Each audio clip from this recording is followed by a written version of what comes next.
Okay. How are you? Huh? Yeah. All right. I'll start with this. We were talking to Dave about how this team has kind of made progress with 2 years in camps, and you're seeing more young kids emerge. You know, from the overarching theme of what you've seen come together, what do you appreciate with what this team has done to get right here for Tuesday night? Well, and the biggest thing for me was the exit meetings last year. You know, after we lose that tough game 7, I mean, our guys weren't satisfied with going 2 rounds of the playoffs. I mean, they went home and they worked hard. They came in camp in shape. I'd be lying if I said I feel comfortable we're clicking on all cylinders right now. I mean, we're still work to do, but there's been a lot of progress from year 1, and we start over at 0 like everybody else. So you always want it to go like this, but there's always that along the way. So hopefully we have more ups and downs and have another good year. What did Ty Cartier and Joey Decor do to make the biggest impression with you last 2 weeks? Well, you look at last 2 weeks. You also look at what they did last year. I mean, in Ty's case, he started on the 4th line in Coachella last year, and by the end of the season, he was playing NHL playoff games for us up top and looked good in his role. Won the AHL Rookie of the Year. So he put the time and effort in to earn this, and he picked up where he left off last year in camp, had a real strong camp. Joey, similar. I mean, he got some games last year, looked a lot more comfortable. He's arguably been the best or one of the best goaltenders in the American League the last couple of years, handles the puck extremely well, and came in and had a real strong camp. I think he only gave up 1 goal in the exhibition game. So he earned the opportunity, and we're excited for those 2 guys to be part of our team here moving forward. Cap-wise, it's almost a wash with your goalies, given what you get the discount. More or less, yeah. We cap space, we're fine. Roughly about $2.8 million, I think, or so. So we've got some cap space. But about what Joey's getting paid is what Yeah, and what we have to take off of the Drieger contract moving up. Yeah. How close was Riker? I mean, you saw it. He's going to be a player for us. He had a real strong camp, had a real strong season last year, All-Star game, AHL Rookie of the Year. So,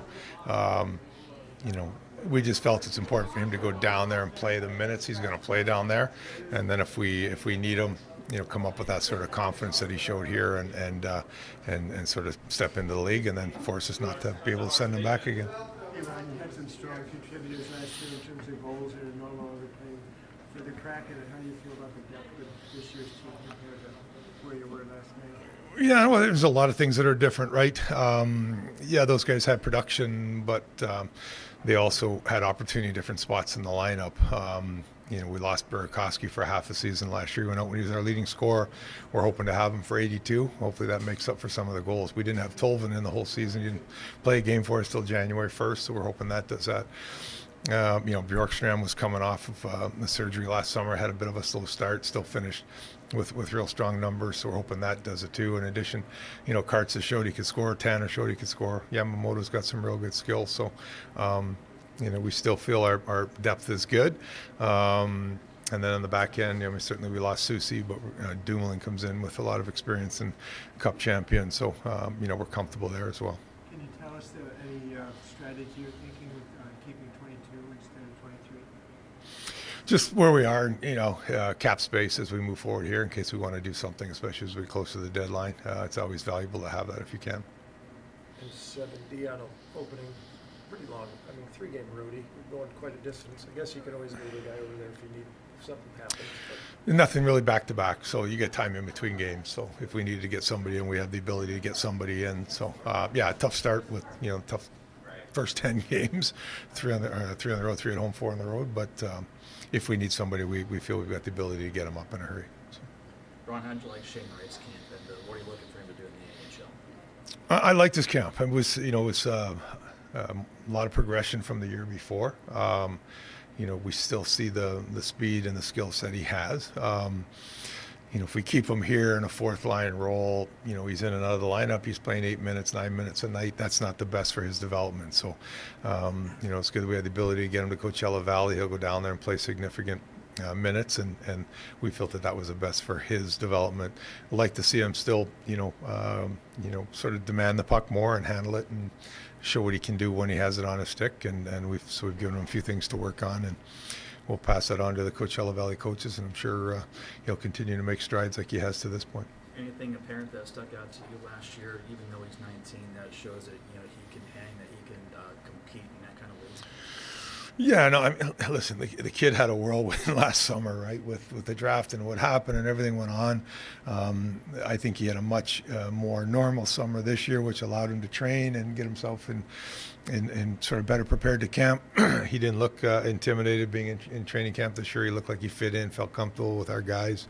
He showed that at times in games. Other times he showed that he still needed some things to work on. And he's 19 years old. It's a process with these kids. So we're going to continue to work with him. But, as I said to him on his way out, the Kraken family is really happy with where he is and how he's progressing, and we'll continue to work with him to get him to where we think he can ultimately get to. What are the expectations for this team this year? And do you feel there's any added pressure because of the success they had last season? Added pressure. I mean, I think these guys always want to win. We always want to win. Like I said earlier, we all started 0. Nobody sat on their hands all summer. All the other teams, did the same thing we try to do and get better. And we're not going to surprise anybody. I think they understand we're for real. So it's a tough league. We hope we can pick up and do what we did last year. I think our guys are hungry to do that, and hopefully we continue to do that and show our fans that we're one of the better teams in the league. Generally speaking, it seems like the Pacific got stronger, no? Yeah, no, I mean, Vegas won the Cup, so they're in our division. You read a lot of the reports. People have Edmonton winning the Cup. LA did some things. Calgary, you have to think, is going to be better. Vancouver, Anaheim, San Jose, all those teams have done some things over the summer. So, there's no easy games anymore in the National Hockey League. So hopefully you stay healthy and you get the bounces and breaks you need to be successful. And, I know our guys will work hard and try and accomplish that. All right. Okay. Thanks, guys. Appreciate it.